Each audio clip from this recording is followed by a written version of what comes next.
கர்த்தருடைய நாமம் மகிமைப்படுவதாக. இன்றைக்கு கர்த்தர் கொடுக்கிற வாக்குத்தத்தம் என்ன அப்படின்னு பார்த்தீங்கன்னா, யோவான் எழுதின சுவிசேஷ புஸ்தகம் 15வது அதிகாரத்துல 12வது வசனத்துல நம்ம இப்படியாய் வாசிக்கிறோம்.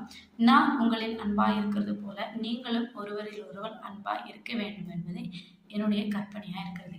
பிரியமானவர்களே, கர்த்தர் நம்முடைய வாழ்க்கையில ஒரு கற்பனையை அவர் கொடுக்கிறாரு. இது கட்டளையா கூடலாம். புதிய ஏற்பாட்டுல அவர் பூமியில வாழ்ந்த நாட்கள்ல அவர் சொன்னதான 2 பிரதான கற்பனைகள் இருக்குதுங்க. முதலாவது அவரை நேசிக்கணும், இரண்டாவது நம்மை நாம் நேசிக்கிறது போல மற்றவர்களை நேசிக்கணும். அதே விஷயத்தை தான் இங்கேயும் சொல்றாரு. அவர் நம் மீது அன்புள்ளவரா இருக்கிறது போல நாமும் மற்றவங்க மேல அன்புள்ளவர்களா இருக்கணும். இந்த அன்பு தாங்க எல்லாத்தையுமே தாங்கும். இந்த அன்பு நமக்குள்ள இருக்கும் அப்படின்னா நம்ம கிறிஸ்துவனுடையவர்களா இருக்க முடியும். அன்பில்லாதவன் கர்த்தரை அறியான்னு வேதத்திலே வாசிக்கிறோம். இன்றைக்கு கர்த்தர் கொடுக்கிற வாக்குத்தத்தத்தின்படி நம்மில் அவர் அன்புள்ளவரா இருக்கிறது போல